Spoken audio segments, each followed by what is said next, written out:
Okay, I'm going to call the meeting to order with a pledge of allegiance to the flag, please.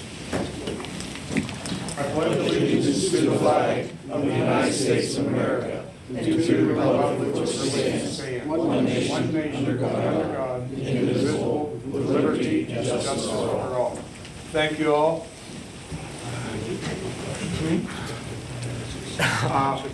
I'm going to hold off on the public comment for a little bit, and I'm going to go to the administrative matters.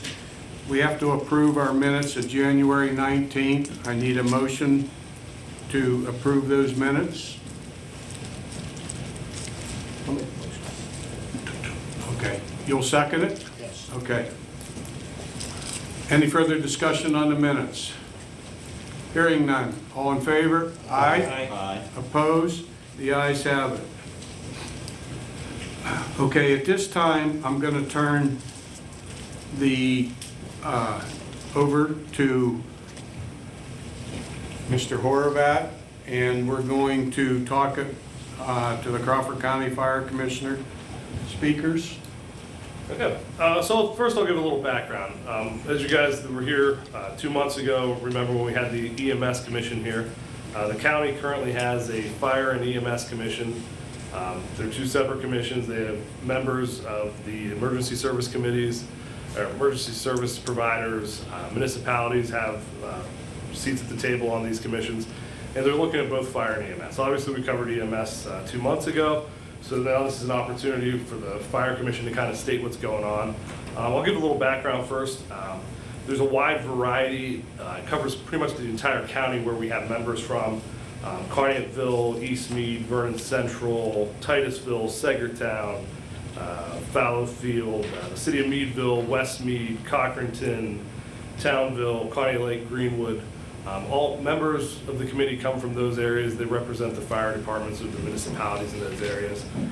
There's subcommittees there. There's a communication subcommittee, just to give everybody an update. One of the big things that this commission's kind of already advocated for and has achieved is I Am Responding is currently it's a software that the departments can use to notify that they're responding. These departments have screens at their stations, and it's an app on their phones, so they themselves can see who's responding to calls, and then also the 911 center can see that to know that there is people on the roads going to these stations to respond to calls.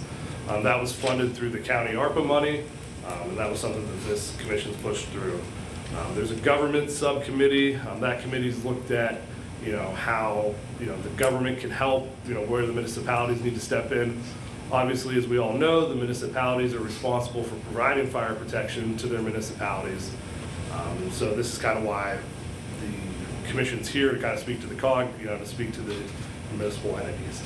There's an operations committee, which there's members here of, and they're going to speak about some of the operation, some of the things that they would like to see in place to kind of help further serve the residents and help with fire protection. And then there's the stakeholder committees that have met with businesses, and other folks throughout the county to kind of inform them of what's going on, what more could be done to help, especially with the volunteer side of it, where we have, lessening numbers of members. Each department seems to get smaller each year with the amount of members. So in our meetings, we've talked about, what we can do to help recruitment efforts, and what we can do to help retention efforts.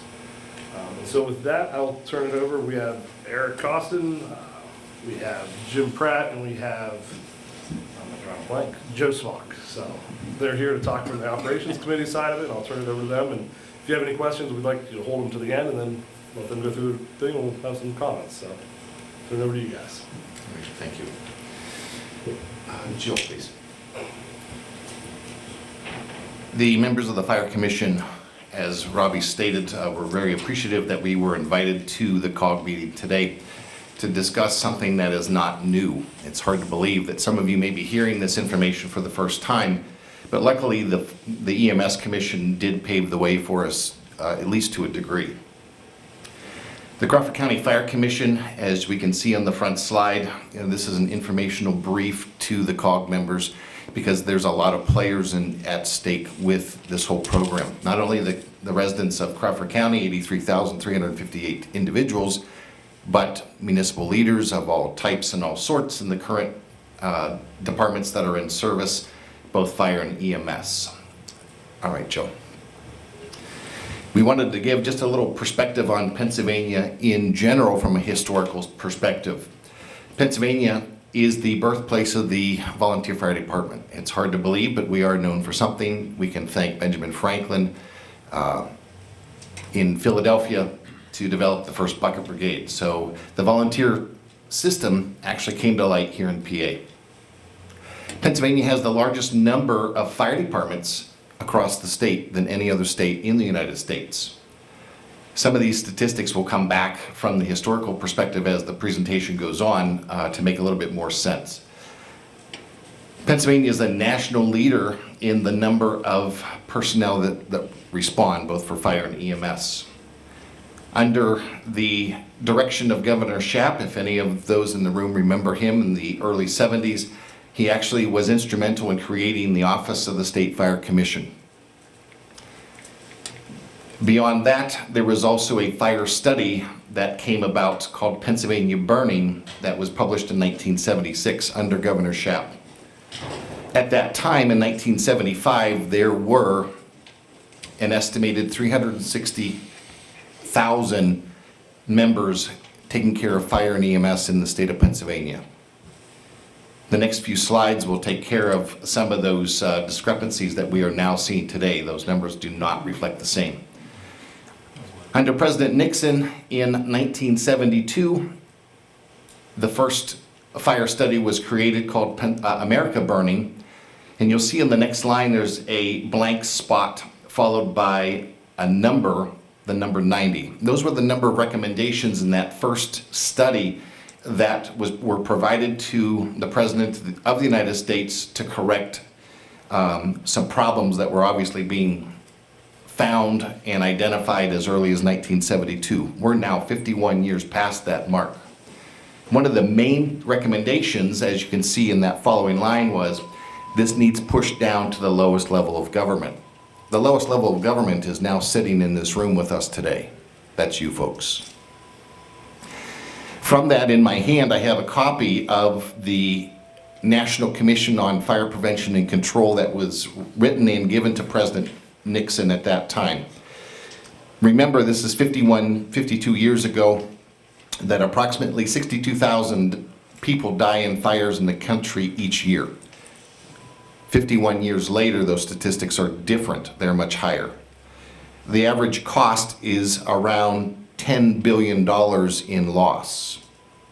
51 years later, there's a exponential change to that number, and it's much higher. So those are things that are available, and the Fire Commission is using this data that we have available to us 51 years later to build a better plan. In the early 70s, under Governor Schaap, Pennsylvania Burning, because this was then transferred, the idea from the national government to the state governments, that the state governments should then continue to push this down to the lowest level of government. So Pennsylvania did their own study, which was published in 1976. As you can see, the line following, there were 47 recommendations given from the Pennsylvania study in 1976, of which only 11 have been taken care of or gone forward to complete. The next line is the Senate. I think, is that 60 or 6? I'm looking at it from an angle. 60.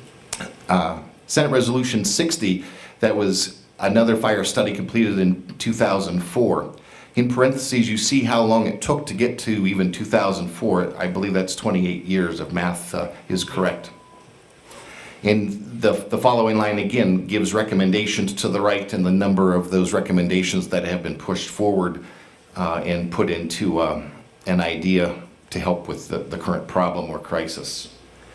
Not to be left out, the EMS Commission put together in 2013 and 14 their own study with regards to the EMS issues within the state. And I know Commissioner Henry is here as well as a business owner of an ambulance service. He's well aware of what took place then and what has continued to take place over the last 10 years. Finally, from the state perspective, Senate Resolution 6 was also brought forth around the year 2017, in which there were another series of recommendations given, and I cannot find any of those recommendations that have been satisfied or pushed forward. So at the bottom of the screen, you see that the fire service analysis over the 50-plus years, it's been 50-plus years of status quo. There's not been much change. We have not changed anything to improve where we're at. When we talk about pushing down to the lowest level of governments, and that actually should put a lot of pride in the municipal leaders in the room, that puts on your shoulders a huge responsibility. Your responsibility to not only maintain roads, equipment, and manage tax dollars, but also to provide and make sure that the residents of each individual municipality is covered with regards to fire and EMS. And I'm sure that all of you have seen this at one point or another. This is a municipal code that is specifically for the second-class township, but the verbiage within this code is about the same for every class, whether it's based on a city, a borough, or a township. I'm not going to go into that, but the first line talks about it shall be the responsibility of the township or whatever municipality you represent to provide fire and EMS services. We can come back to that later if there are questions. Where are we at today, the current perspective? 50 years ago, we did several fire studies, or started with fire studies, America burning, Pennsylvania burning, 28 years later, 13 years after that. There have been limited changes. Remember that 360,000 population of emergency services providers in the state of Pennsylvania is now today less than 30,000. I think it's closer to 28,000 service members. In 2021, under the current commissioners, there was the designation that we should put together a task force. The task force, again, was made up of several individuals from local fire departments, government agencies, to, again, study where are we at locally here at home. Not across the state, but Crawford County, Meadville, the city of Meadville, city of Titusville, and every smaller borough, city, town, township. So once the task force was put together, a collective study was completed, it was submitted to the state and accepted. And I'm sure, as many of you can already understand, that study didn't show anything different than where we were 51 years ago. We are still in trouble. After this task force study was completed, submitted, and approved in 2022, the Crawford County Commissioners allowed the implementation of a fire commission, and that is who you are being represented to today, with Mr. Pratt, Smock, myself, and Robbie Horvat. I will mention John Tracy is in the room, who is also on that board. Just for the sake of some information, here are the current members of the Fire Commission. There is one added, or will be added within the next couple of weeks. But as you can see, they span from the borough of Conneautville to Greenwood in the lower right corner, and several in between. Robert Horvat from Vernon Township, Mary Ann Minano from the city of Meadville, and operations from the 911 center. Through our introductions, the subcommittees were also introduced, and we talked about the communications, the government entities, the operations, and the stakeholder committees. And I just want to point out that the names across the top with the double stars, they are the chair people of each of those committees. The single asterisk or star are those active members within the commission that sit on those subcommittees. Here's an interesting slide, and I'm sure that many of you will right off the bat say this guy speaking can't even spell bluff. That's probably one of the last things that this commission wants to do to our taxpayers, to our municipal government entities, is to bluff you. That would be with 2 Fs. but from a military acronym of bluff or bottom line up front. That's what we need to give you today. That's how we're going to make this work, or that's how we would like to present our plan. Probably the first thing and the most important thing is ownership. In the fire service in Crawford County and anywhere else in the United States, outside of Pennsylvania, we have to own up that this is our problem. We allowed it to happen, we created this problem, and at 51 years later, we hope it's not too late to correct. So we need to take ownership for our part in this. There's no one else that did this to us. We can't blame insurance companies for poor reimbursement because that's not, this is a human service. This provides human service to the residents of Crawford County at least. So we need to take care of them as our utmost and imperative priority. Number two, stewardship. In order to right this capsized and unfortunately sinking ship, fire and EMS need to collectively develop a comprehensive plan that can be sustained safely and fiscally for the benefit of all Crawford County residents.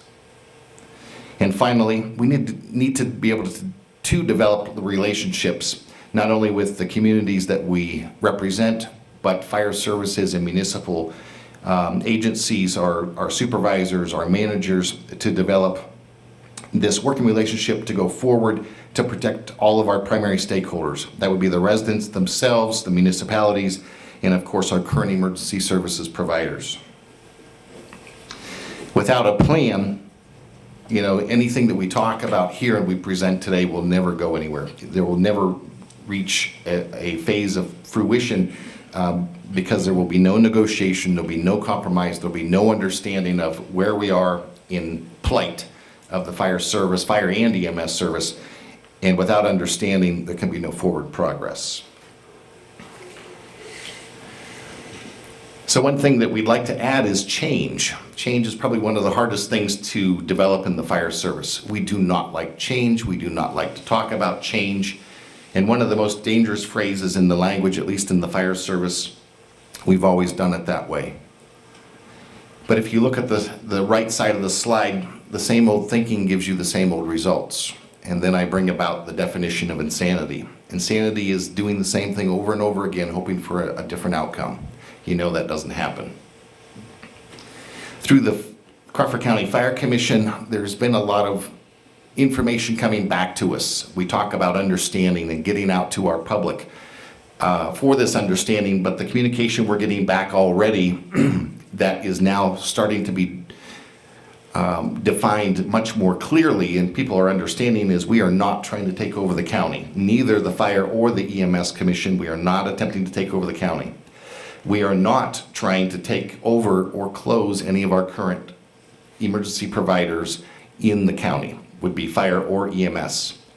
That third point, there's a lot of dots there. That list, as you could imagine, goes into infinity as far as the concerns when we started to first bring this out. What the commission is trying to do, as you can read yourselves on the screen, we're trying to fix a critical, problem here. We're trying to bring things, as Rob had mentioned before, a unified communication system where emergency responders can be alerted. That's the I am responding, or IAR.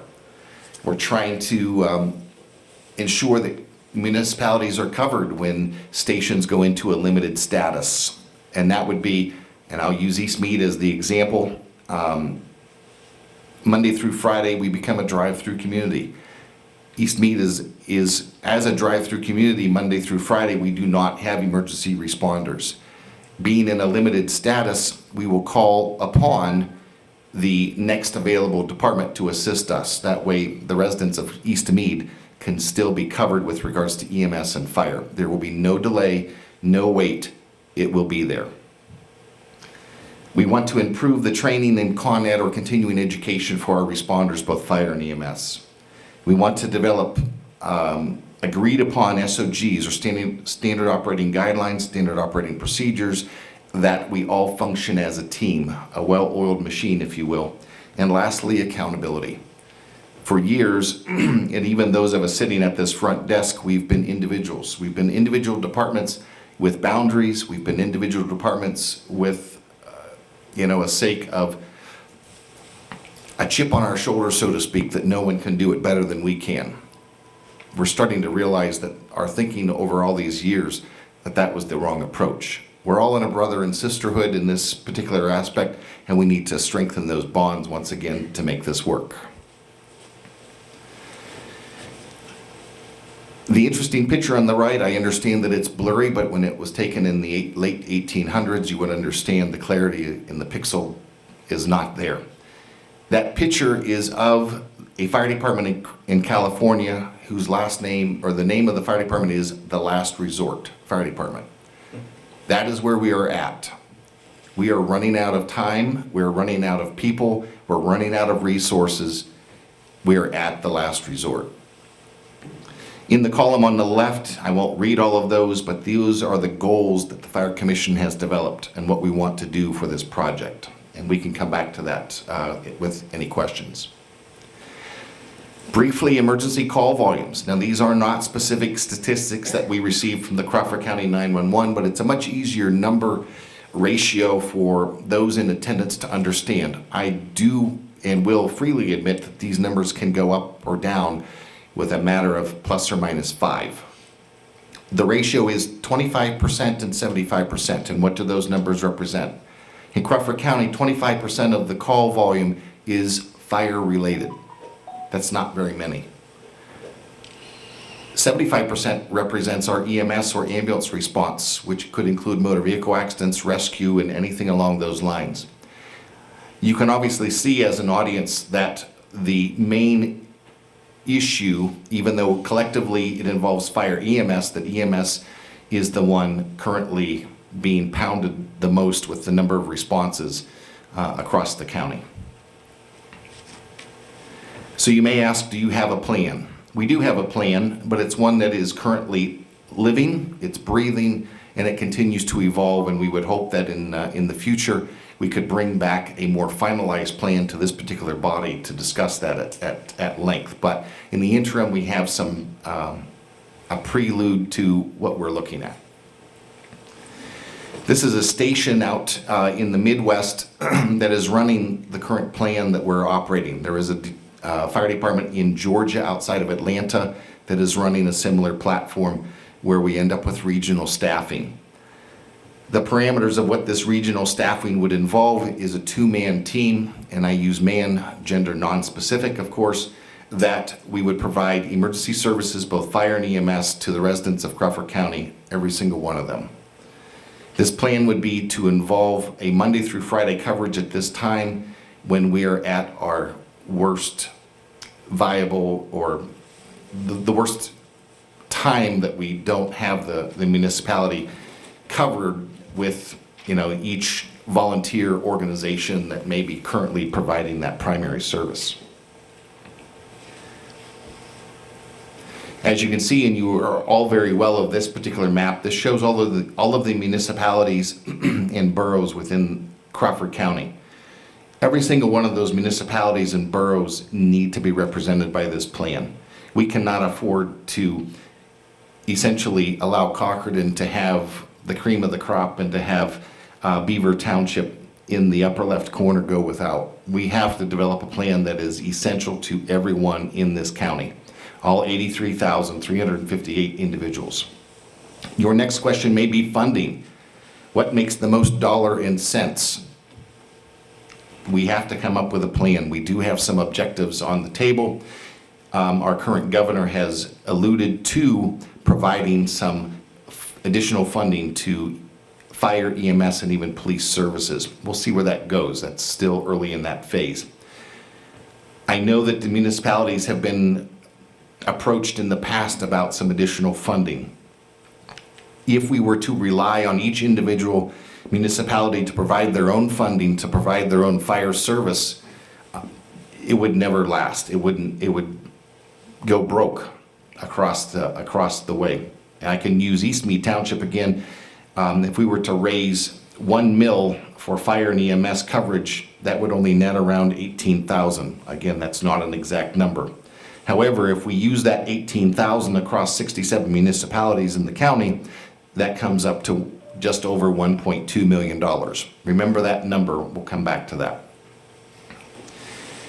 We see this plan to provide community benefits. It's not about us, it's about the people that we represent and serve. You as community leaders, us as emergency responders.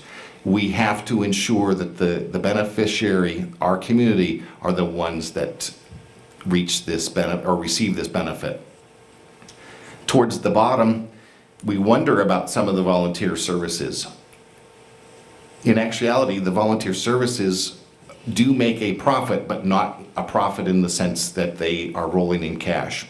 They are making enough money to ensure that their services that they are able to provide are being continued. We know that Springboro Fire Department to the west, northwest, has bought a new ambulance. Connickville, I believe, is buying a new ambulance. The borough of Townville Fire Department and Ambulance Service is buying a second ambulance. The city of Titusville has purchased an ambulance, but that may be in a reserve status. The city of Meadville has also moved forward and bought 2 ambulances. Now, we're not here to discuss the EMS and the practicality of any of this. I'm just wanting to point out that if we're looking at it from the community benefit, these organizations that I cannot speak for, they're attempting to make a difference. Right, wrong, indifferent, I don't have that answer. We don't have that answer as a commission, but it's being driven and we need to watch to see where it goes. We need to be effectively a benefit and either an adversary or an advocate, and I prefer the latter. One thing on that last slide is one thing in the some of the services are employee-driven expenses. They are the most, employees and human beings, as you understand, are the most expensive. All of the townships represented here, the municipalities, what costs more, your grader or your employees? Technically, your employees cost more and can cost you a lot of money more than a grader. Some of the aspects in the very bottom square is a 90-10 proposal. If we were to fall in on some of the existing fire departments and EMS services in the county, we could essentially be using their equipment and allow them to, especially in the EMS world, the ambulance side, allow them to recoup about 90% of any money that they would be offered in payment, whether it's through private payer or insurance reimbursement. That's 90% of income that they don't have to leave their home. They don't have to leave their job, and it's income to help sustain that service. The 10% would then be utilized potentially by the commission, and remember, this is in a planning phase. This is not written in stone. The 10% would be utilized to ensure that the members of both fire and EMS are getting the most accurate training, up-to-date training, that when it comes to serving our public and our community, that they're getting essentially exactly what they need. Before we get into questions and comments, I did mention the $1.2 million. The Fire Commission did develop an initial budget based upon housing 2-person stations across the county, and that came in at just under $1.2 million. That $1.2 million, however, represents that if there is no buy-in, not financially, but from the current services, if there is no buy-in, that amount of money would cost the commission to buy vehicles, equipment, other life-saving tools that are already in place, within the county. If we could collaborate with the current services, we could change that $1.2 million delivery service fee to around $850,000. So there's a huge chunk. And if we push this further, we're almost cutting that cost in half with collaboration. But of course, that'll also take collaboration from our municipal leaders as well. You need to guide us. In years past, the fire service, and I understand, and I see Charlie Lawrence, who is one of my main mentors for the last 40 years, he's seen this. A lot of times the fire service is based on popularity. Popularity doesn't win the race at the end, because look where we're at.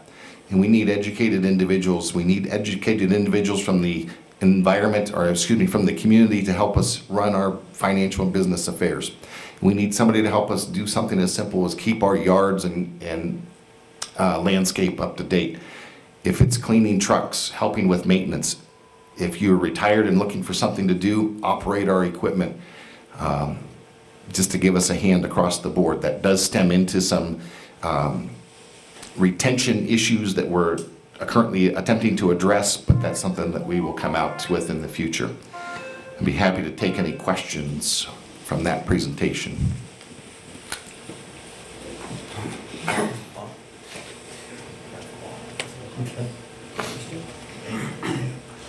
They're all quiet.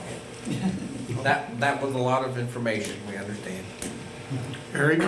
Just a comment, and I, of course, appreciate your guys' presentation. We talked about the Fire Commission last night, that, we are still trying to recruit volunteers. We don't want to give up on that, but I do think if you belong to a church or a social club, a soccer team or a baseball team, you realize that's an uphill battle. We are committed to finding a program, putting out and rolling out some social media stuff to work with it, but we don't want to get rid of the volunteer service. We need those people, because Eric's 1.2, which, by the way, he did a great job on. We've reviewed the finances. It's a very accurate number. If that doesn't entail any volunteer service, if you just lose all the volunteer services in Crawford County, you wouldn't even want to fathom the thought of what that number would really be. So just to hit home what he's saying is, we don't want to lose any volunteer services. We can't afford to do that. And the one thing I would tell you is the Fire Commission did do a study on the average age of a fireman in Crawford County. That's over the age of 50. And so just think about that for a minute. Over the age of 50, anybody who's been in this room, who's talked about this problem for years and years and years, we've all said, one day, one day, one day. What Eric's telling you is, the Fire Commission's telling you, this is the day that we all need to talk about it, because when you add 10 years to that, you're not going to have fire departments around. There are literally fire services with rosters in the single digits. You may or may not know that, but I'm talking half a dozen guys, 4 guys, 5 guys, 6 guys, and that is their age. I mean, that's just what they are. And so I appreciate the Fire Commission. We are one of the only counties in the Commonwealth that have a working fire and EMS commission. I'm very proud of what they do. And we do spend 1 hour trying to focus on what we can come to. And please come to the meetings, attend them. But just to thank you for the COG for allowing them to come speak. And those 3 individuals up there are working hard to find some solutions. So thank you guys. Anyone else? Don't be shy. I'd like to, Yes. off of what Eric said there is, and you hear this all over the news, is volunteers. To solve a big chunk of this problem is to try to figure out how to get people involved. I don't know that answer. I mean, you can't get them to volunteer for anything anymore. Younger generation or even middle-aged individuals aren't volunteering these days. If you had more volunteers to respond to your calls and work the fire departments, I feel the financing could be put in place a lot easier if you have a well-responded fire department. I don't know what, and I guess my question is there a thought, I guess it would be statewide because it's a statewide problem, is there a thought of how we can get the younger kids involved in the fire department and EMS? Is there anything statewide that is happening to get them involved? I believe from a statewide position, of course, they're strong on retention and recruitment, but it's just not hitting home.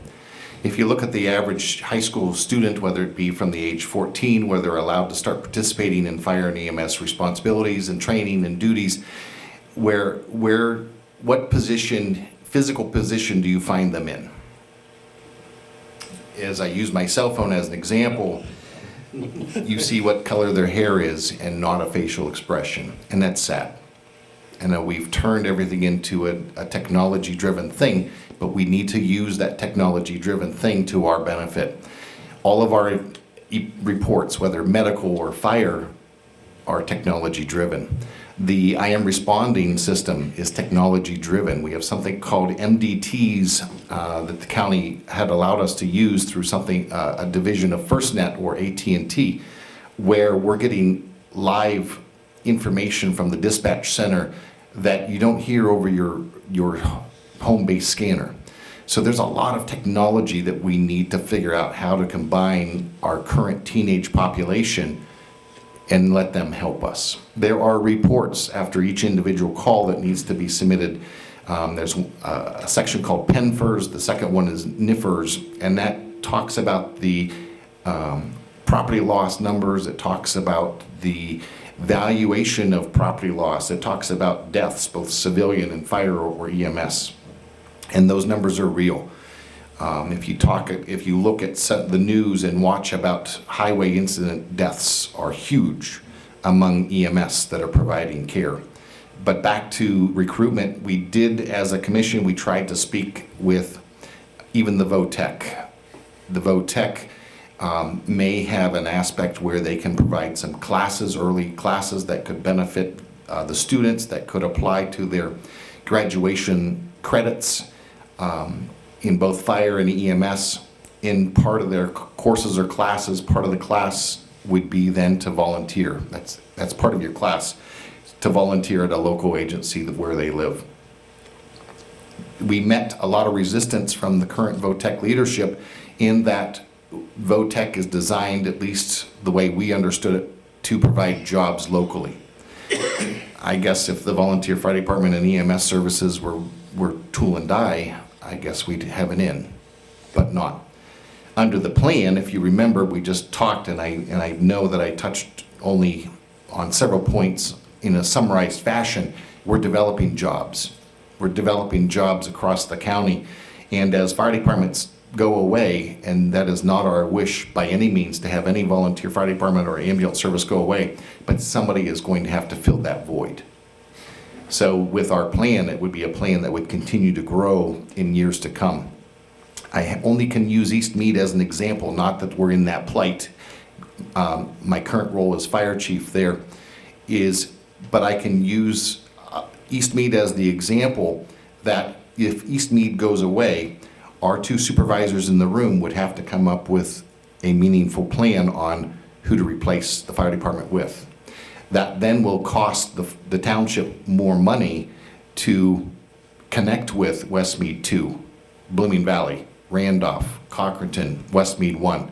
That costs money. So instead of sending fees to the township, our current plan where we have two personnel rosters across the county, it's something that will eventually evolve as these departments go away.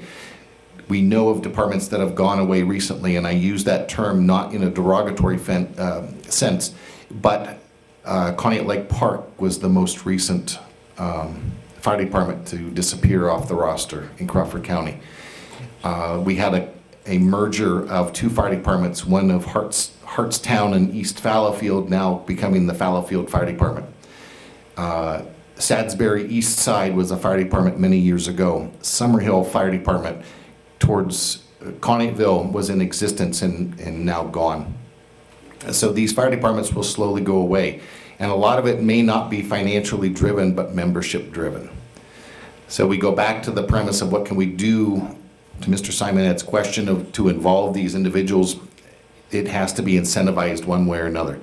Can we offer college credits? Can we offer scholarships? Can we offer some incentive to allow them to benefit their community? We know in the end, some of those individuals will leave Crawford County and not return. There is a greener grass pasture somewhere outside of the boundaries of Crawford County. And I know that the current commissioners and even the commissioner, those vying for commissioner spots, that's huge on their minds to develop jobs and bring industry or something into this county other than another Dollar General. We have to have something that sustains the quality of our communities, and the fire service is part of that. If you recall, and I can look through the majority of our population in attendance today, what were the three main places in your individual community in the last 50 years? the church, the Grange, and the fire department. The churches are somewhat still surviving for the most part. Most of the Granges have gone away, and the fire departments are suffering. But those have always been the three pillars of every community in a sense, and we need to figure out how we involve the next generation. So good question. The VOTEC is something that I think we'll try to go back to at some point with our plan of employment. We need to get into the schools. I know the military is active in the schools at young ages, trying to recruit for future men and women soldiers for our country. So why isn't the fire service? That's part of the recruitment plan. I'm not sure if that fully answered your question, but we've thought about it. We're trying to come up with a plan. You know, with VOTEC saying no, that we want other workers when this, if you come and you train as a firefighter and you go out and then in a couple years you graduate from school, you could work at the volunteer fire department, and then maybe one opens up in Pittsburgh, it's a paid fire department. That's money, that's a big job. What's the matter with, I don't understand why VOTEC would even do something like that. Each VOTEC is county-based. So in essence, their county population of students, they want to keep in the county. So going to Pittsburgh doesn't help Crawford County. Yeah, but that's not going to stop a toolmaker from going to Pittsburgh. That's true. I'll let you battle the VOTECs on that one. But one caveat to that, before I see another hand, one caveat to that is if you think about the fire service and education these days, we're not going to get into school board issues. We don't have enough time today to talk about that. But if you talk about fire service and EMS service and the education of our adolescents and our teenagers, what is the fire and EMS service? If anybody can spout out some specific subjects that are relevant. I'll name a few. Biology. There we get into EMS right off the bat. Chemistry. We talk about the chemistry of fire. Building and trades. We deal a lot with that as building products continue to change in the past 50 years, from timber frame construction to lightweight construction of trusses that fail within 5 minutes of applying 1,000 degrees of heat. There is chemistry, building trades, the importance of a good understanding, and the fire service complements those subjects that they receive in high school. We talk about accounting. We talk about financial matters. That's all part of the fire and EMS service. We talk about basic math and arithmetic, if we can use that term still. If we go to a scene and we do something called a size up, we have to calculate the size of the building. We have to calculate the amount of water that it will successfully put a fire out. We need to calculate on the EMS side the number of resources that we need to take care of the patient that's in need. So there's a lot of things that are taught in school that are not being recognized. Even the electrical training is very important. We deal with electricity all of the time, whether it's a utility pole or electricity in a house. Those subjects being taught in high school, we can gel those 100% into the fire and EMS service. I'm not sure how to convince them of that, but it's there. Ready? With the VOTEC, I think that's a great idea. I think there's a lot that they can do. I formerly went to VOTEC when I was in high school, but was up on North Main Street, just a small one. But I think what you might be missing the point. They're being short-sighted. If you go in there and you teach them EMS and fire prevention, in your classes, they're going to take that education home, and their friends are going to get some of it. And how many fires, how many lives are going to save? Just because they had that little bit of education in high school. They can go on to another job possibly, or stay in the field, but they could have the knowledge to save someone's life and prevent a fire. The whole community would become more aware of fire prevention and EMS. And unfortunately, you are absolutely correct, and unfortunately, it takes a catastrophe sometimes to open eyes. One I never want to see. Exactly. So I think your comments are definitely on point and something we need to take back to the schools and to the VOTEC. Mr. Shartle. I was thinking here, maybe it's such a big picture here, maybe we're not going about it the right way. I guess what I'm thinking is maybe we incorporate the VOTEC and we go to the surrounding municipalities and the industry that we have. And because, you know, today what I've learned, everybody wants everything quicker, faster, and they don't want to work as hard to get it. Okay? And as far as hiring people, it's the worst thing in the world today, as far as I'm concerned. It's terrible to go through. My thought is maybe if you could approach the schools, approach the VOTECs, approach medical, tool companies, municipalities, you got to give somebody something at the end of the day. Because if all they're going to do is be a volunteer and get nothing out of it, they may not do it. But if you could go to the industry and say to the industry, would you be interested in, if this person, because this is a field that we're hurting in EMS and volunteer firemen, that, and I'll use Westmead, we would offer another 50 cents an hour or some sort of compensation to that individual because they did the EMS training, the volunteer fire training through the VOTEC or through a or through a fire department, somehow that it's, you know, it has to be documented that they did this training and that they're certified and all the stuff that you need to be that volunteer. But what I'm saying is if you could go to the industry and say, you know, like Leach Tool or here, what would you offer to somebody as a benefit or a perk to them to take these classes coming up through school and you know, they're maybe never going to work anywhere but a township or the tooling industry. But they can go into that industry knowing that they're going to make 50, 60, 75 cents an hour more due to the fact, and I'm just using numbers, that they took these classes. And so it's an incentive. Because what I've found today, if you're not giving or giving something back, you're not getting anything. And pickings for hiring, you know, is pretty slim, you know? And especially when you're looking for somebody in a trade, you've got to have something to, you've got to have a bargaining chip to make it more interesting. Because, I mean, Jimmy, you said it, Mike, you said it for years, the volunteers, and Brad, you have too. They're going right down. They're not out there. But they're not getting anything, there's no incentive either. So I say maybe head in a direction to where the VOTEC would say, okay, if you take these classes, if you take 3 years, you get, you know, you're eligible for this. If you take 4 years or whatever it may be, or additional training, classes outside of the VOTEC, to be Eric,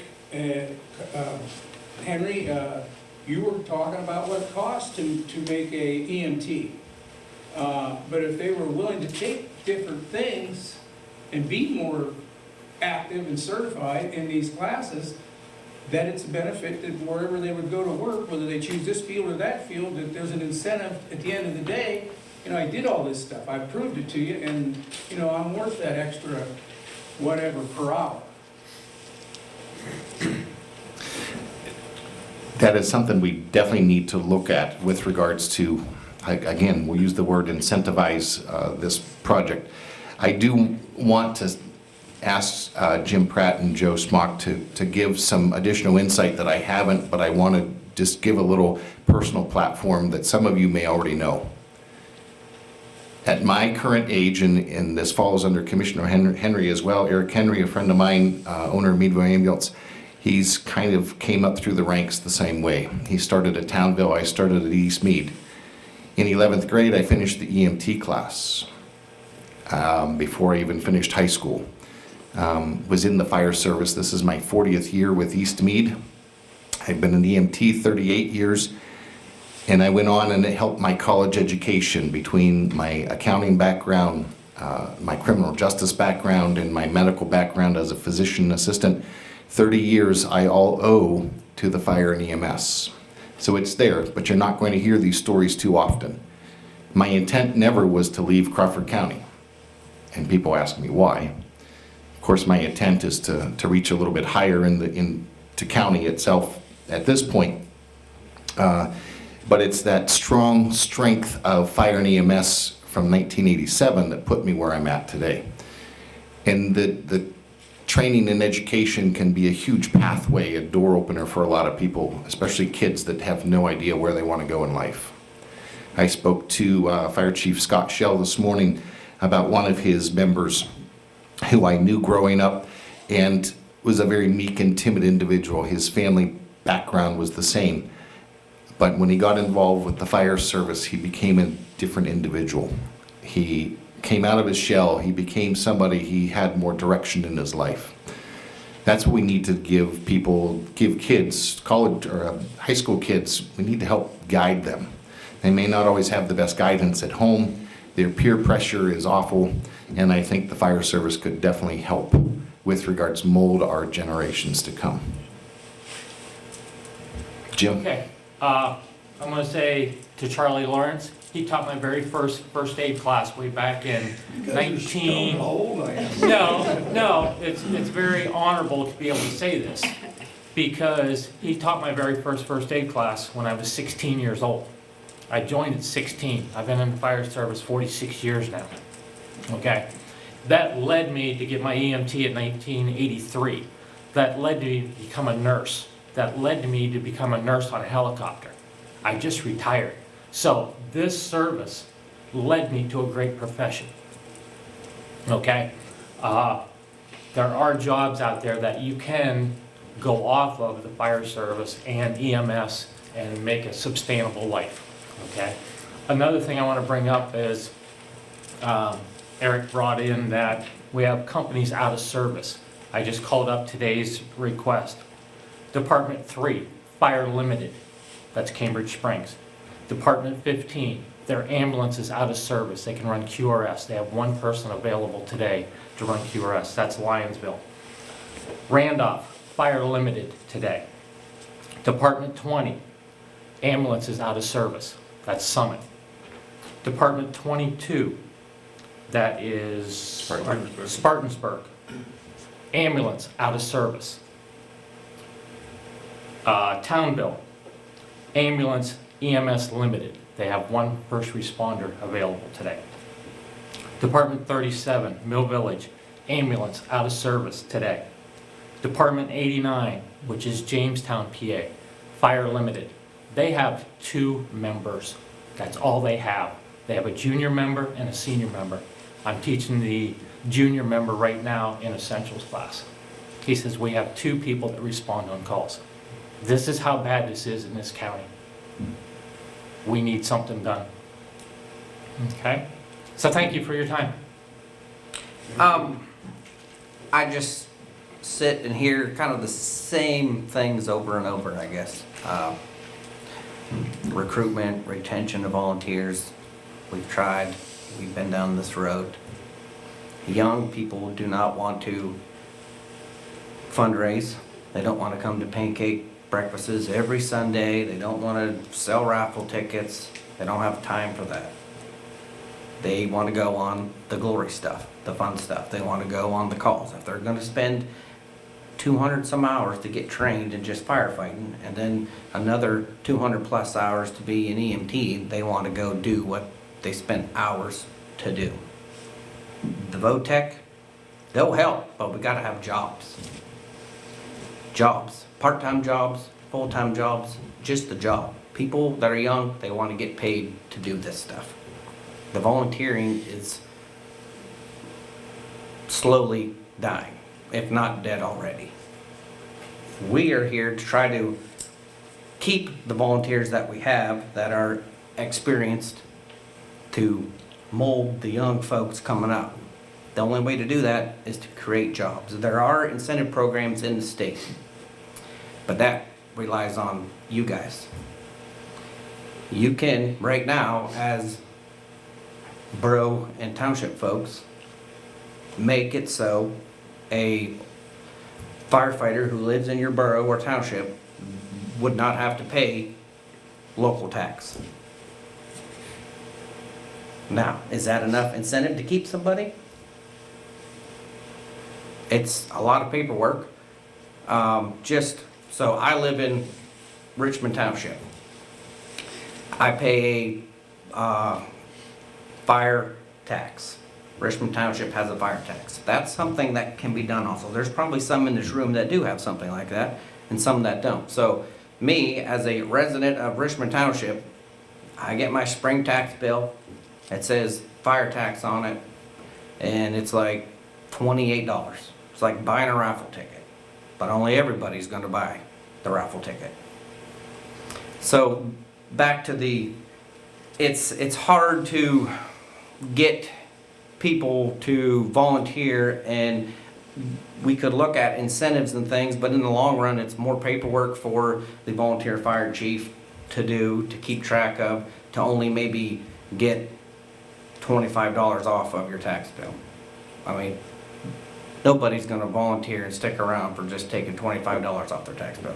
Now, if we could get the school district involved in it and maybe take some school tax off, then we might be talking, then we could actually retain and recruit some people. But that is where we would need your folks' help. So, in the long run, what we're trying to propose would be generate some jobs. Find a way to pay for it, then we can get the VOTEC involved. Then we can move forward and work with the volunteers to not get rid of them, but we'll have some daytime staffing to provide help to the folks that are out of service today, Monday through Friday, 10 hours a day. That plan that Eric's talking about is only for 10 hours a day, Monday through Friday. Not Saturday, not Sunday. Yeah. And how is that exactly funded, or what is, have you been to municipalities to see about that, or fire departments per se? I'm just not sure what the status is, I Yep, guess is what so we have, certain folks on the commission have went to the western part of the county and talked with fire chiefs. Certain folks have went to the eastern part. We're kind of hitting this center part of the county here now. Of course, we can kind of have a plan, but it all comes down to how's it gonna be paid for, all of that type of stuff. And our plan will be cheaper if we can get help from the volunteers. We still need the volunteers to do this plan, to provide staffing for certain times of the day, Monday through Friday, but it will be more affordable and cost effective if we can get the volunteer fire departments that we have now on board to help us with equipment, help us with vehicles, allow us to use their fire station, to help them also run calls that they can't.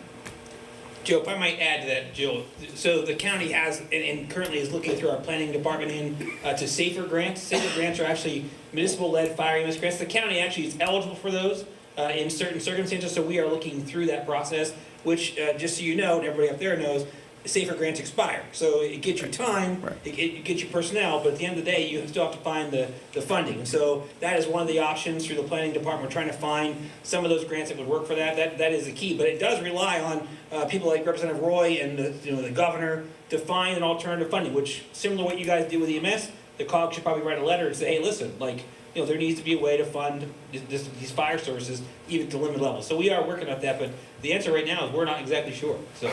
Right. Yes, John? A couple things to add to what Jim, Joe, and Eric had talked about. One was the VOTEC. That was very disappointing that night.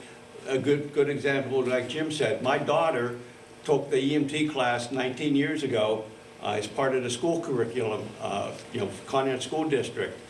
Graduated, became an EMT, started working with the ambulance service, a shift or two a week, and then eventually got hired as a 911 dispatcher. That's been her profession for 18 years now, and she loves it. Great profession. So there are other jobs that can keep you in the county. The other thing, we've reached out to other resources, and we've asked for help. Everybody comes up you know, what can we do to help? What can we do to help? We realize you have a problem. We reached out to PennDOT. Some of the nuisance calls we have are trees down, wires down on Pennsylvania highways. They basically said, no, we're using you guys. We'll be there eventually. The power companies, we had Penelec come. All three of those guys up there and myself and Charlie will tell you, you have a house fire, you have live power going to the house, you ask them to come to respond to shut the power off, and it's a 1 to 2 hour delay. And you know, we're risking our lives in there, you know, being shocked or something, trying to put the fire out. We've had fires, we had to delay our application of water onto the fire because it was live power. It's a tool shop one time, pallet shop that had 460 volts, you know, 3-phase with. And we got anywhere near that, the water was just exploding. And it was over 2 hours for the power company to get there. We've asked them for help and they basically said, we'll get there when we get there. We're not going to rush our guys. We have 3 minutes to answer a call, if not your dispatch again, and then you have 6 minutes to respond out of your station. So we're trying to respond within 3 to 6 minutes out of our station as volunteers. And the power company said, you know, we'll get there 1 to 2 hours. Their response, you know, everybody wants to help, but nobody reaches out. One of the things we've done in Salisbury Township and Conneaut Lake Borough is with I Am Responding. This is where it's paid for itself. Went to the Salisbury supervisors and the road crew. They're helping us during the day and even in the evenings and night with trees down. They get those calls now. We've added them to our I Am Responding. That's something all you individuals here can do is you talk to your fire chiefs, your fire officers in your local departments. What can we do to help? And like I said, Salisbury Township guys will respond. And they'll also, if we do have a working structure fire during the day and we're pulling out with a limited crew, those guys will show up and they'll only spend maybe 10, 15, 20 minutes, help us stretch some hose lines, get our truck set up. And that has been a big, big, big benefit to us. And that's where everybody in this room could possibly do that with their local fire departments. Just something I wanted to add. I think that's a good idea, but the only thing that if you have a limited crew, and then again, the other thing, you better have everybody on board because there might be 3 of the 4 guys that say, hey, I'm not doing that, you know? And they're thinking, you know, they don't want to risk their life and you may not be able to. But they're not getting anywhere near the fire. All they're doing is helping with the truck setup. I think the right proper instructions and whatnot, possibly that could be, it could be something that would work. Yeah. I've always said, and with the EMS issue that we had, I'm a user fee guy. When you use it, you pay. When there's a fire, we don't pay our fire department. They come, they respond, the township basically, or the individual gets free service. If there's a car accident, fire department responds, they receive no money. The ambulance service responds. A lot of them, he only gets paid half because the insurance company won't pay the other half. And this is for me, that's not right. The insurance company should be forced to pay a hourly fee, whatever it is, whatever it works out to pay the fire department for their services. What do we get free in this country anymore? Fire service. That's about it. It doesn't make sense to me that the insurance companies aren't billed for the fire department to save that structure and save them money. Because if nobody responds, that house is gone. And now they're paying twice as much to replace it. It should be an insurance-based fee for each fire department and ambulance service. And they should be made to pay. I don't understand why they're not made to pay. I think Representative Roy could answer that the best as an insurance. Yeah, well, back in the day, like Eric talked about Benjamin Franklin, they sold fire marks, fire departments. If you bought a membership, there was a plaque you put on your front of your house, and if your house caught on fire, they would come put it out. If you weren't a member, they wouldn't put it out. There you go. That kind of went by the wayside. No, in theory, we could pass a law that insurance companies, have to do what you're saying. They would raise everybody's premium to pay for that. But in theory, we could do that. One other thing I did want to ask, Eric, the 10 hours Monday through Friday, how many different crews throughout the county would that be? There would be 6 crews. That's based on 6 crews scattered throughout, and with the map that we had shown in the presentation, 6 crews to cover the entire county, with an additional crew from Meadville Central and Titusville City. Okay. So there would be 8 crews that would be taking care of these daytime calls. Now, we would rely primarily on the main 6. The city of Meadville and the city of Titusville, you know, they're taking care of their municipalities as well. We would utilize their services, but we don't want to abuse them either. But they would be in the player mix there. Now, some of you may have seen the governor's budget proposal.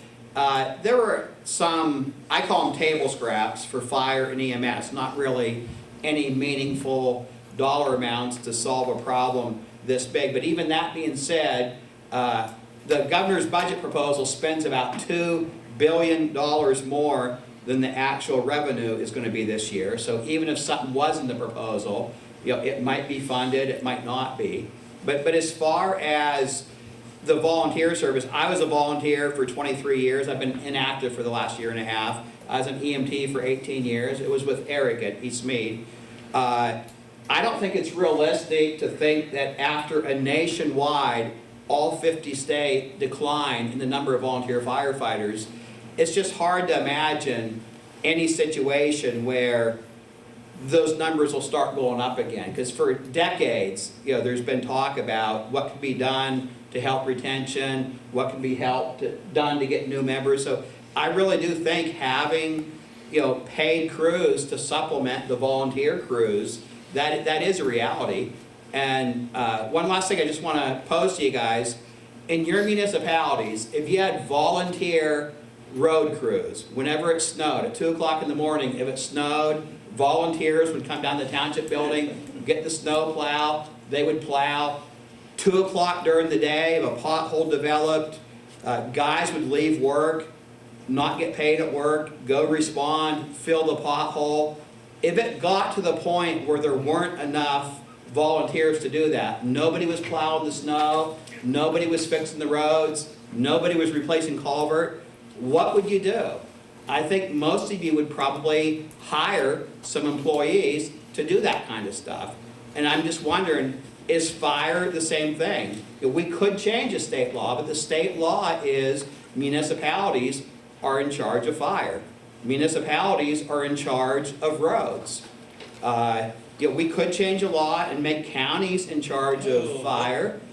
We could change a law. We could have a Pennsylvania fire department, operate it like the Pennsylvania State Police, make it a state thing. Most people, I think, want local fire departments.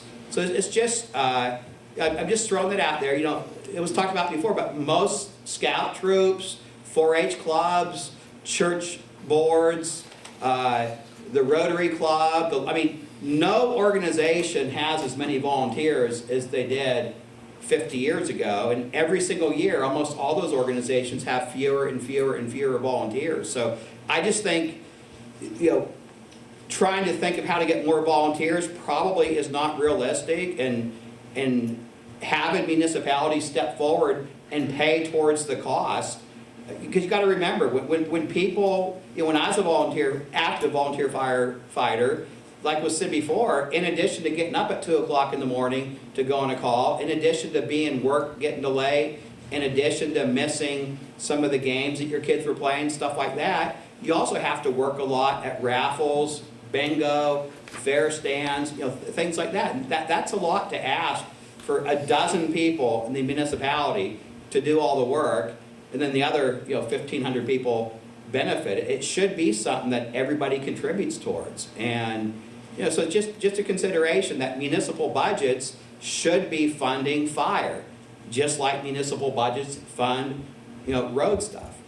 And I hope we can get some kind of state funding, but like I said, the budget's already $2 billion out of whack that was proposed. But I support more state money for fire, for EMS.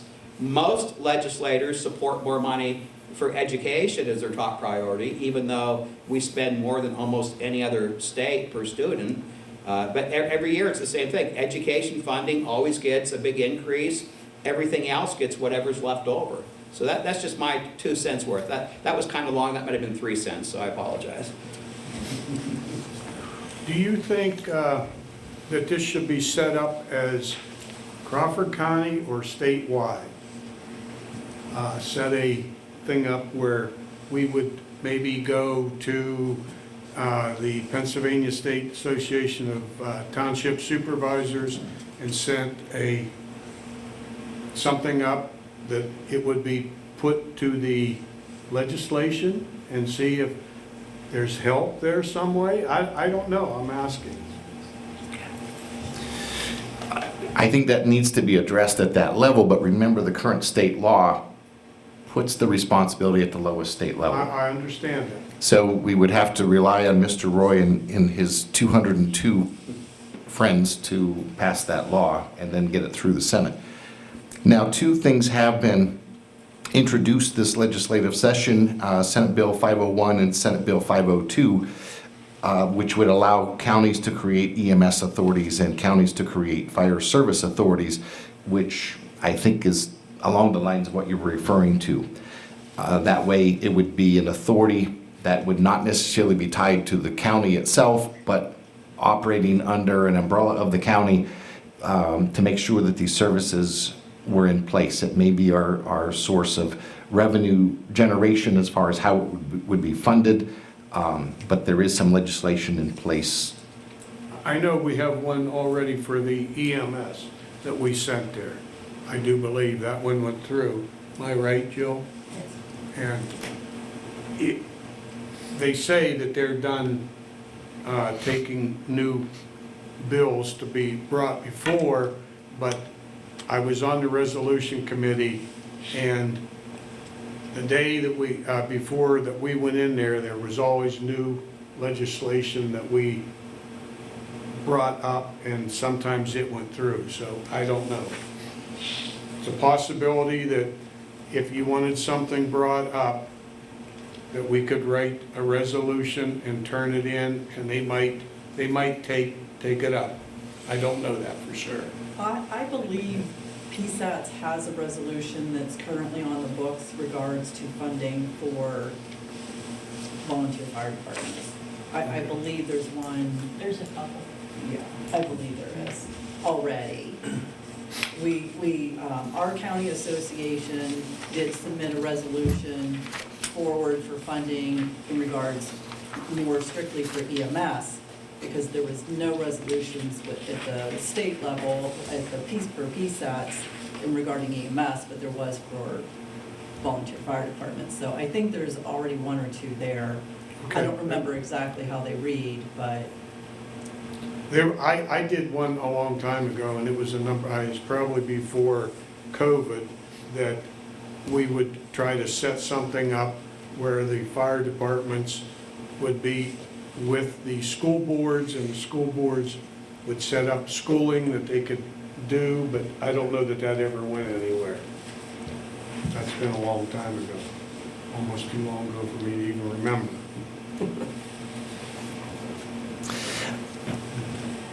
The gentleman that was talking about the insurance, why the insurances aren't paying, unfortunately he left, but any of the other townships, if you want to reach out to Greenwood Township, we pride ourselves in backing our fire department.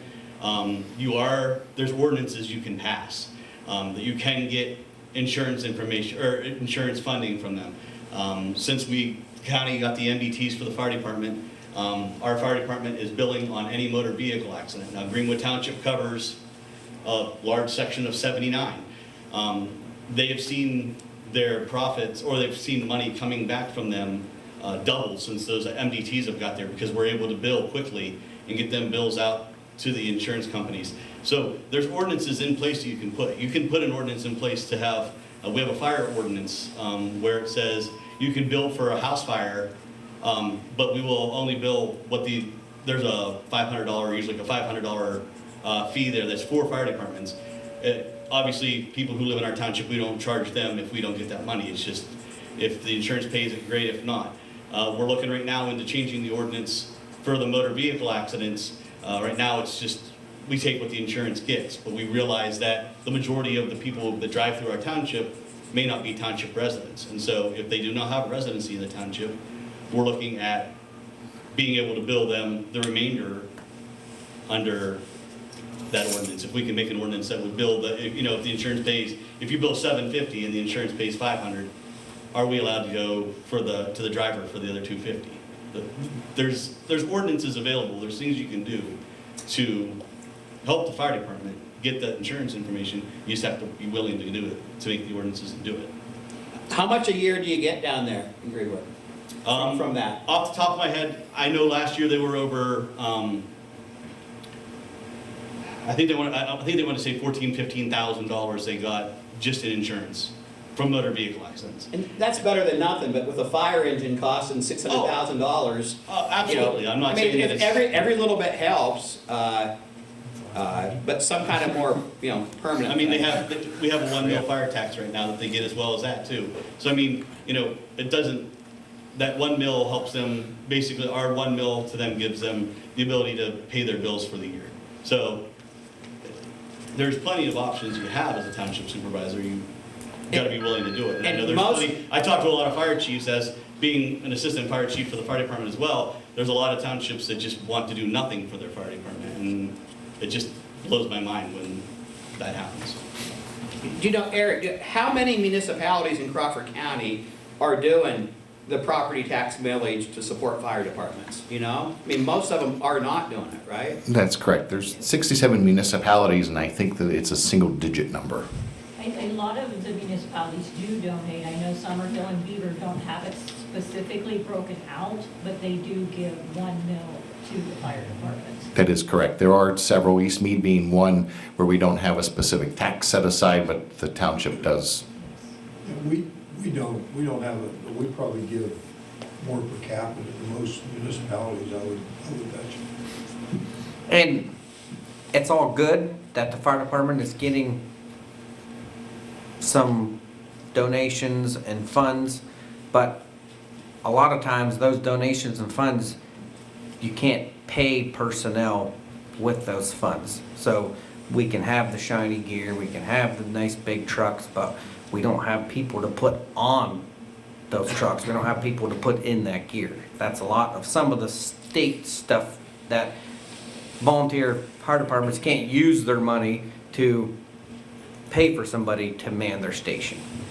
So to piggyback back on Mr. Shardle's idea of an incentive in pay to get people into the field, instead of using that incentive to get them into the field, if you take the training in the VOTEC or the high school or wherever, and you go to work into tool and die, but you're going to get an extra 50 cents an hour if you volunteer at a fire department as a firefighter or an EMT. And it push the employers and businesses to allow their employees to leave if they can during work hours. Beaver Township does not require its employees to punch out if they respond to a fire or EMS call. They just go. And more businesses should do that. And like for the trees down and whatnot, I know Summerhill and Beaver responds on them anyway, but at Summerhill, I would call the guys out for, even if it was an assist at a fire, not a fire scene, but an accident or something, if they needed a backhoe or a truck or something. I would call them out. I'd call them out after hours for a tree down. So, there's a lot that the townships need to step up and do that don't necessarily involve a lot of money, just allowing your employees to do extra things. Greenwood is an excellent example of that. They go above and beyond. Again, going back to the insurance that the gentleman brought up, if anybody's dealt with insurance companies over the last 5, 10, 15 years, you'll see that they're trying to pay less and less and less. Car insurance, medical insurance, they're not giving you what you're paying into it that you think you deserve. I know I was told by an insurance adjuster we're trying to bill some too, and we're going through a company that most of the departments are, City of Meadville, and I think Kurt said the same thing. They're running into, we've got some claims in with insurance companies, and they're struggling to get that payment. Erie Insurance Adjuster told me that Erie Insurance, who's a Pennsylvania-based company in northwest Pennsylvania, will not pay any more claims for volunteer fire departments. I don't know if you're running into that, but we've thrown a couple bills at them for fires and accidents, and we've got 0 from them. That's their new policy. So there again, going back to the state level, maybe requiring car accidents, we run rescue. When you do get a wreck that's involved with entrapment, and you do use a lot of more tooling, Hearst tools and such, a lot of times those patients are being flown, and for whatever reason, they're taking a big chunk of that insurance payment, and if a patient's flown, sorry, Jim, I paid your salary, but the insurance could, the air ambulance services are top of the list paid by insurance companies. They have some leverage there. The reason that is the first one to submit is the first one gets paid. So, as Kurt said, as soon as you're done with the call, get it submitted. Because I know for the company that I worked for, we had to have our reports done by 6 a.m. because the insurance was kicked off at 7 a.m. So make sure you have We're trying to get paperwork done prior before even going home. Even if it's 2 in the morning, get your paperwork in. That's what we use, like I said, we've used the MDTs that everybody got. Every township fire department was given to them. You have access to it. We have the link saved right on there, and we're submitting. Normally, if I'm in the officer seat, I'm submitting it as I'm being chauffeured back to the station. And by the time I get back there, it's done. You can use the MDT to actually take pictures. The iPad to take pictures. So you're submitting everything right then. And that's because we're able to get it in sooner. Like Jim said, the first person that gets it in is the winner for insurance. Based on the information the data you provided for us today, I mean, I applaud volunteers because it's very important. But as society has changed where we live and across the country, it seems like the volunteerism is going downhill. People will open their wallets and pay for services that they could have done on their own. Goes to paint houses, whatever, This is no different. And for one, I don't think you guys can move fast enough as an entity representing Crawford County to implement the paid service that you guys are talking about, and even maybe to expand it. It's the first step in protecting the citizens of this county, and you have to do what you have to do. You can't rely upon the volunteers anymore, so you have to do it another way. And I think that's the way to go. I mean, you can still maintain volunteer people as they provided for. Maybe somebody will get smart and say, hey, well, I'm paying for this thing and I can do this. But you guys have 50 years of experience of trying to maintain the fire departments through volunteer. And it's not, your own records are showing that it's not working. So you have to do something different. You just can't keep doing the same thing over and over again, like you said, because it's insanity to think that you're going to do it in a quick turnaround. So you have to take steps, keep going on it. So you as a supervisor wouldn't have a problem with increasing taxes to whatever degree to cover that cost, right? But hey, if it's my responsibility. How would you go about creating the funding to pay for that as a township supervisor? How would you do that? Well, if we have a paid force, maybe the insurance cause the insurance to pay for that. That's part of it. We already know the insurance companies are a problem. So I'm asking you this question. How would you do it as a township supervisor? What choice do you have? You're about to tell me raise taxes, aren't you? What choice do you have? Is that what you're telling me? I'm saying, if nobody's stepping up, pay for it, Larry? if it takes that, it takes that. The responsibility comes I just down on want you to give you. me How are you an going to answer. do it? Are you going to volunteer and be a fireman? No, what I'm saying to you is as a supervisor myself, I believe that you have no other choice but to revert back to raising a tax to cover that cost. Exactly. And hey, the people, they're responsible, you know, and if, it's just like politicians. If they're not getting the job done, get them out. Aren't you talking about funding this through the county though, not from each municipality? It would be much easier to fund it at the county level That's what I mean. because each individual municipality cannot do it on their own. And you're not gonna be able to get everybody to sign on, you know that. We have too many rental, if we're doing it on property that won't work, no. I got one more comment, you know, looking for both the municipal and the fire side, I think you guys did a really good job. I can tell you that, you know, reading the program and everything like that. I think you've done a good job. There's probably a few things that has to be tweaked before it, but at least you're heading in the right direction. I can tell you that, you know, I'm a volunteer, but it's not gonna make it forever. You know, what you're doing, I think, is right. And sometime I'd like to just talk to the committee and address with a couple ideas if you have a meeting, if you let me know. But all in all, I think you did a really good job. Our next meeting is scheduled for May 17th. If we don't have our hair loss by then, with May 16th, just the day before, we would welcome you then. But you can also come to one of the meetings. We're hoping to do a central meeting in the relatively near future to discuss with departments in the central portion of the county and lay out essentially what you saw today. It may be expanded, but also give people some time. We don't want to overwhelm people with a lot of numbers and information other than there was a lot there today. We have to start somewhere and allow individuals to comprehend and build and ask questions. And even, you know, we need to be able to receive criticism because criticism will make us better. Not, it shouldn't, you know, put us out the door.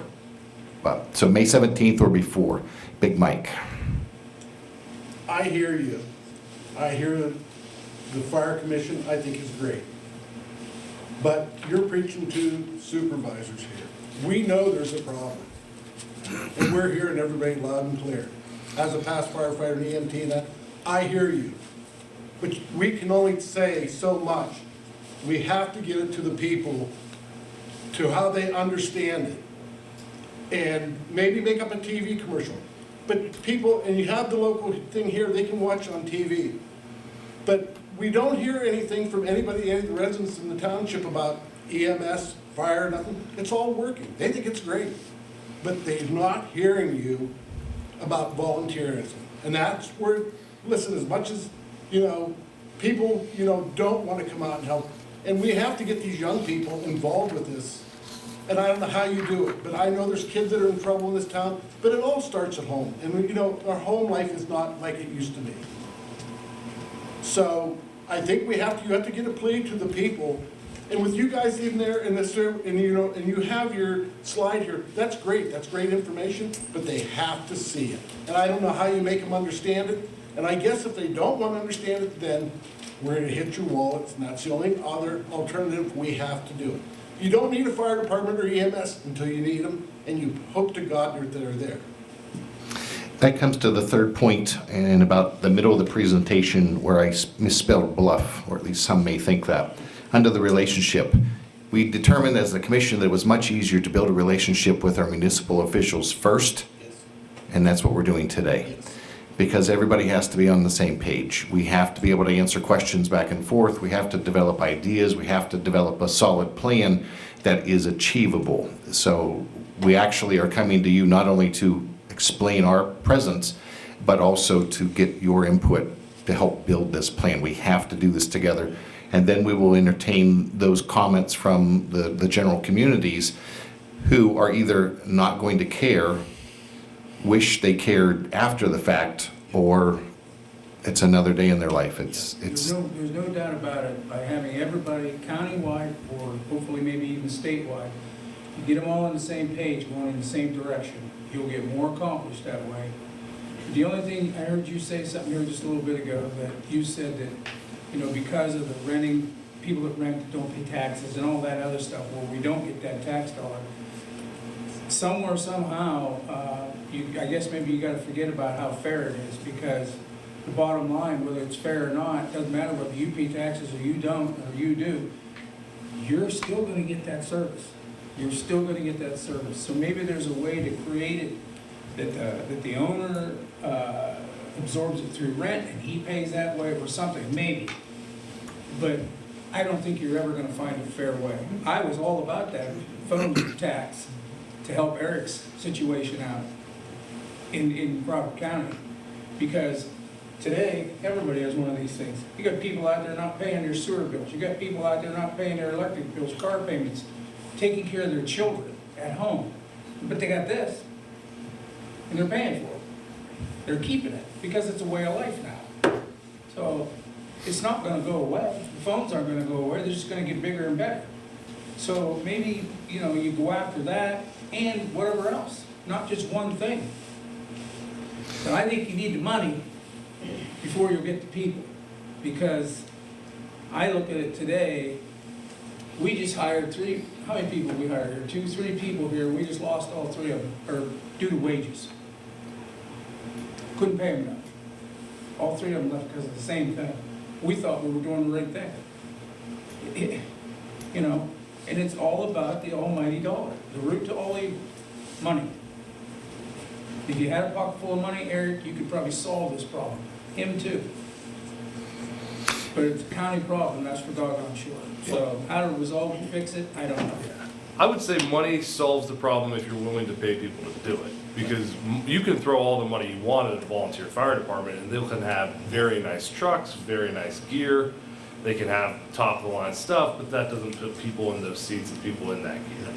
If you want to solve it with money, you're going to have to pay people to do it. Well, I think the word volunteer needs to be set aside because No, I it agree. doesn't exist anymore. I disagree, because like the incentive for the hourly pay, if you're going to pay somebody, do an incentive an hourly pay to your local residents, you'll volunteer and you get this incentive in your pay. That'd be so hard to put together and put into place, I think. I mean, like, it sounds great on paper, but But not everybody's cut out to do that either. Not Yeah. everybody's cut out to be a fireman. Brad mentioned volunteers for your road crews and stuff like that. I gotta tell you something. It sounds okay, but here's what I will tell you. The first blinding snowstorm in one of those trucks, I'll guarantee you, if you get it back to the building and not wreck this thing, you're leaving. Because I'll tell you something, there's nothing worse. And everybody thinks we have an advantage by being in that piece of equipment. We don't. We don't have any bigger advantage or better advantage than anybody else. But I guarantee you one thing, and that's the same with the same guy that goes into a burning building. You go into one, I'm not going in the second one. You know, so it's not cut out for everybody. But the ones that it is cut out for, maybe figure out an incentive, the word volunteer, maybe it's obsolete. I think collectively in this room, we have a lot of intelligence on how to come up with a funding process. I think we as the Fire Commission would like to have our municipal leaders come up with that plan. Whether it's incentivizing individuals from employment or places of employment, workforces that way, come up with our funding plan. We want to provide you with the best plan possible that is fiscally sound, that is sustainable, and that is safe for our residents. We ask you to help us with how to fund it.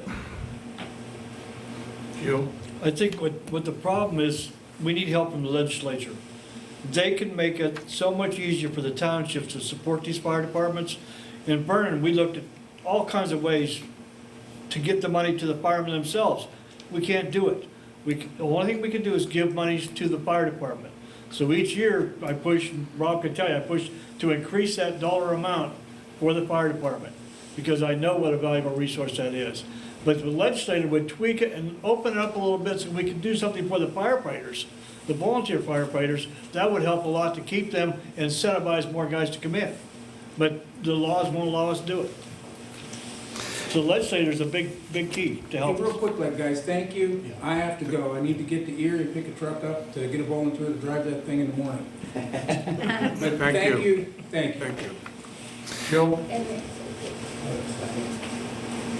I asked this question and we talked a lot about it at EMS. How does it relate to the fire departments? The amount of nuisance calls. Is there something, people kind of need to be accountable for themselves. I realize maybe it's directed more at Jimmy, but that being said, maybe he can answer it. if people are more accountable and not call for things that maybe aren't necessary, that should help you out too. And that is something, I don't know what percentage of calls you have that applies to. That's kind of my question and how you deal with it. Nuisance calls is what I call it. Lift assist. If you hear on the scanners, just about every day, there's probably 4 to 5 or more going to one resident in my township. I was at their house 45 times last year. How stressful is that for the fire department? Okay? A volunteer fire department. The volunteer fire department, or any fire department. I mean, it's putting stress on the paid guys also because it's continuously going. I've been to calls where, change my diaper. It's not my job, people, sorry. As a nurse, yeah, you pay me as a nurse, I'll change diaper every day, no problem. But we're getting to this, or help me get into bed when family members are standing right there. It's happened. It's happened to every, Dan shaking his head, Charlie shaking his head, John shaking his head. It's happened to every fire department in Crawford County. These are nuisance calls. We enacted, with the approval of our township, to start charging for lift assist. Has it cut the numbers down? Yes, it has. It's working, but is it fair to our township people not to respond? Is it an emergency? Is it not? I mean, there's home health care workers standing right there. They're not allowed to lift the person off the floor. They're counting on the fire departments to come and do this. So it's putting a burden on everybody. Last year, I believe I had 53 nuisance calls for lift assist, just last year. This year I'm at 14 already. The number's down, but I'm still at 14, I believe is what I'm at. How many structure fires? How many structure fires? Would you say, what, 5-6% are actually working structure fires? Yeah, last year, I think I went 5 or to, 6% of the calls? last year in Westmead Township, I had 0, knock on wood, in my first due area, which is fantastic. Okay, knock on wood, thank goodness we didn't have any. But the amount of fire calls is very minimal comparison to these other calls. Okay? Yeah, so everybody likes to think of the fire department as just going to fires. That's what we're there to do, but 80% of what we do is help out, pick somebody up. I mean, I would say when I'm on shift in town here, I probably field more questions and concerns with going and showing somebody how to put a smoke detector up, change a battery in their smoke detector. More public education than anything else. And talk about CO and how it's deadly and what to do. I mean, a lot of it is education. Yeah, we're there to go to calls in a time of emergency, but usually the fire department is the last person called because they've tried to call every other organization in the county, in the state for help. When they call us, they know we're going to answer the phone, we're going to show up, and we're going to help them or find help for them. Whether you're paid, whether you're volunteer, Jim's going to get a phone call, say, hey, Miss so-and-so has an alarm going off in her house. She says there's no fire, but she needs help. So Jim's going to go, get in his truck, wipe the snow off, go to her house. People know, they do try to call other folks for other help, say active aging or family services. They do, some of them honestly do try to, but the system is so broken sometimes nobody shows up. So they call the fire department because they know we're going to show up. So there's, and I know there's some systems trying to be in place to help with the lift assist stuff, and that'll take all time, but at the end of the day, it's just the fire department is who the people can trust on to show up, and that's kind of what we're stuck with at the end of the day. We have to go. It's the easy button. Yeah. Okay, so now, if we authorize the secretary to draft and send out letters of support with suggestions. What do we want for suggestions on the firefighter service issues to all legislators and PSATs? Well, I might Eric. suggest what you did with the ambulance services and have a little meeting that Jill can get together with a small group of people, maybe include some of the fire commission members, draft that letter like they did with EMS. That seemed to be very, it actually worked out really well for us on the EMS side. That might be a good opportunity for, to get a good letter put out. Okay. That sounds good. Sounds, eat with you guys and With Jim Pratt's retirement and my retirement, I'm sure we might be able to help you out. so I guess at this time, I would like a motion that the secretary will work on drafting a letter and then sending it to all the So moved. legislators. Second. Eric voted way Eric. too quick. Yeah. Who was so there, oh, Mike. Second. Okay. Yep. Got it? Yep, I got it. Okay. All in favor? Aye. Opposed? The ayes have it. Thank you. Any other business? Unless you got more. How are we doing? No, sir, I think we're done as far as a presentation. I'd like to make just a few closing comments and then, of course, the request to come back and speak to the group in the future. That way we can compare notes as far as how we're doing with funding ideas. We can also discuss where we're at with the actual overall plan. It'd be nice to see something more on a blueprint of what we're looking at and where we're looking at. But I just want to revert back to the 1976 information from the Pennsylvania Burning Fire Safety Survey pertaining particularly to volunteers, and this goes out obviously to the municipal leaders. These were the recommendations regarding volunteer services, that no one wants to make this tough decision, but we really need to look at it. Some of them are not all negative or not have a negative connotation, but one thing is money saved through volume buying. If fire departments in your municipalities or that represent your municipalities need equipment, please ask them to join with other departments in the county for volume buying, discounts, and whatever we can do to save money to make the wheel go round. Also, to look at less duplication in equipment. At one point in time, there were 3 rescue tools in the county. 4. 5. Was there 5? Thank you, John. So 5 rescue tools that were supplied. I know Meadville Cities drove around in a station wagon, but it got the job done. Now everybody has a rescue tool, and those tools are expensive, and unfortunately, as time goes on, those tools become antiquated in their service life, their serviceability, and their overall service. In general car accidents, I know Kurt mentioned car accidents. When we do deal with car accidents and people that are entrapped, our tools from 25 years ago are not the tools we should be using in 2023, but they're too expensive to replace. But having 22 fire departments in Crawford County own the same tool doesn't make much sense either. I'll let you think about that. Better record keeping, I think this is imperative. Some of the fire departments in the county have dissolved or in the process of dissolving because of poor financial record keeping. That's something that also the municipalities may want to look at. Now these are coming, remember the recommendations from 1976. These are not recommendations from the current Fire Commission of Crawford County. More reliable communications.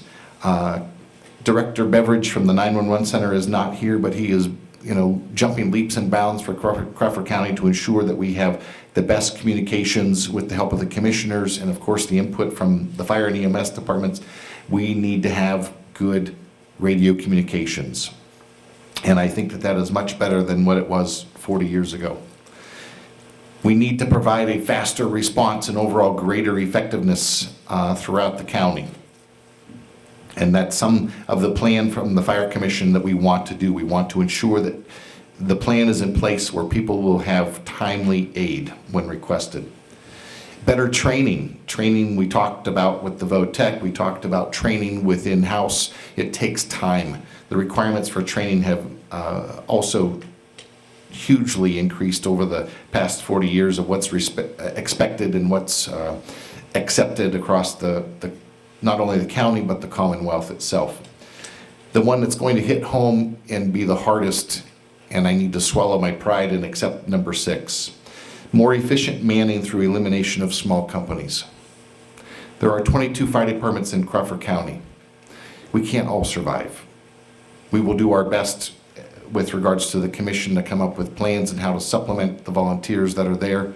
When Jamestown has 2 fire personnel left, they're not going to survive much longer. We have to have a plan in place to help take care of them and the residents of Jamestown, Shenango, and all the service area that they cover. I think that's it for us, unless Jim or Joe have anything to add. Thank you. Thank you, everybody. Thank you. Thank you all for coming I on. just have a suggestion. Send a email, something out to all the townships, all of the fire and EMS agencies, and ask for their suggestions on what they want in the resolutions. There was email sent out that there was a meeting, but not everybody can attend the meeting, and not everybody was aware that there was going to be a resolution formed from those meetings. So if you send an email saying we want your input, if they choose not to input, they have their chance. But at least that way they can have some input. From the Fire Commission standpoint, that's a very good idea. If all of you that were able to go to East Mead last fall when we had an EMS discussion with a panel, that was very well attended. We had a meeting at East Mead earlier in the year because it's a centralized location, and I know the chief, he's a decent guy, so we can have meetings there whenever. But nonetheless, we had a great attention in January, a great number of people that came to that meeting in January. It did not prove to be as what we were after from a fire commission standpoint, but we think that we can do better. There was the EMS meeting that was held at East Mead, as I mentioned, in November, and I think that was also well attended with a lot of questions asked and answered, and it was very thought-provoking to go forward. So that may be something as well, if you wanted to not only invite people through email to have suggestions, if you would want to plan another meeting in the future at centralized locations. You know, I'm impressed with the number of questions and comments here today that usually we don't have any response from. But if you send it to the individual agencies and townships, they have the opportunity in-house to discuss and then send one email back. And like I said, you had great attendance, but it wasn't the majority. If you had had the majority of every single township supervisor and every single representative from the fire department, you wouldn't have had enough room. So this way you have a better field of response, in my opinion. Thank you. Thank you all for coming out. Is there any other business that we have to discuss before we adjourn? If not, I need a motion to adjourn. Motion. Second. Oh, okay. Who seconded it? Mike Blood. Mike. Blood, oh, sorry. All in favor? Aye. Opposed? The ayes have it. Our next meeting is April 20th, 2023, the regular COG meeting. Thank you all for coming out. Where's Robbie?